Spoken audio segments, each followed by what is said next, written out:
Bonjour mesdames et messieurs et bienvenue à Perspective. Aujourd'hui, 5 mars 2015 au Vatican, le pape célébrait la messe quotidienne à la chapelle de la Maison Sainte-Marthe.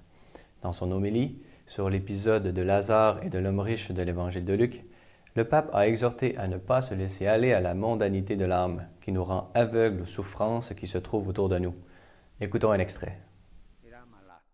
Il était malade, ammalato di mondanità. malade de mondanité. E la mondanità trasforma le anime, Et la mondanité transforme les âmes, perdere la coscienza, fait perdre la conscience de la réalité. vivono in un mondo Ce genre de personne vit dans un monde artificiel, un monde qu'ils ont créé. la mondanità anestetizza l'anima. La mondanité anesthésie l'âme. C'est pour cela que cet homme mondain ne pouvait pas voir la réalité.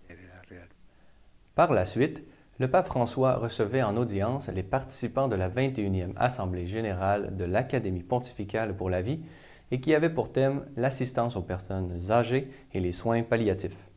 Dans son allocution, le Saint-Père a mentionné comment les soins palliatifs sont l'expression de l'attitude proprement humaine qui consiste à prendre soin les uns des autres, spécialement de ceux qui souffrent.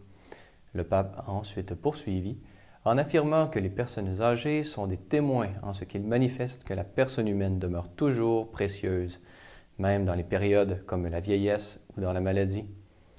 Paraphrasant l'Écriture sainte, il a réservé une sévère réprimande contre ceux qui négligent ou maltraitent les personnes âgées. Enfin, son message à l'Académie pontificale pour la vie s'est conclu en faisant référence au travail merveilleux qu'exercent les hommes et les femmes qui aident leurs prochains à travers la pratique des soins palliatifs, et ce, tant au niveau professionnel que celui des aidants naturels. Au Canada maintenant, hier avait lieu l'inauguration du ministère pastoral du nouvel évêque éparchial des Chaldéens au Canada, Monseigneur Emmanuel Chaleta, en la cathédrale chaldéenne Good Shepherd à North York, en Ontario. La célébration fut présidée par Monseigneur Ibrahim, évêque éparchial émérite de l'éparchie Saint Thomas the Apostle à Détroit, ainsi qu'en la présence de Monseigneur Luigi Bonazzi, nonce apostolique au Canada. Nommé par le Saint-Père à titre d'évêque de l'éparchie catholique chaldéenne de Maradai de Toronto le 15 janvier dernier, il a été ordonné évêque en Irak le 6 février en la cathédrale chaldéenne Saint-Joseph à Bagdad. Au Québec maintenant, l'Assemblée des évêques catholiques du Québec était réunie du 3 au 6 mars au sanctuaire Notre-Dame-du-Cap à Trois-Rivières pour son assemblée plénière.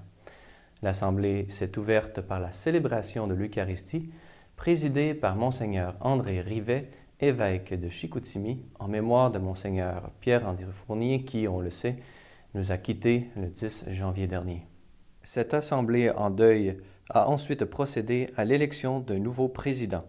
Ils ont donc choisi Monseigneur Paul Lortie, évêque de Mont-Laurier.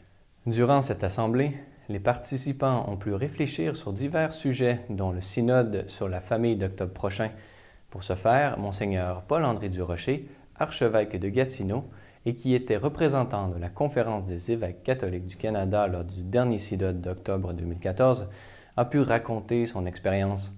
Enfin, chaque évêque s'est exprimé sur les moyens pris par chacun des diocèses pour faire face aux défis de la famille aujourd'hui, ainsi que du déroulement des différentes consultations en cours. Notons également la présence du cardinal Gérald Cyprien Lacroix par l'entremise des médias électroniques. Nous savons que Monseigneur Lacroix est en période de convalescence suite à une intervention chirurgicale mineure, ce qui l'empêchait d'être présent. Au nom de toute l'équipe de C'est les Lumières, nous lui souhaitons le meilleur des rétablissements. Voilà, c'est tout pour aujourd'hui. Si vous avez des questions ou commentaires, vous pouvez m'écrire à l'adresse qui apparaît à l'écran. Merci d'avoir été des nôtres. À la prochaine.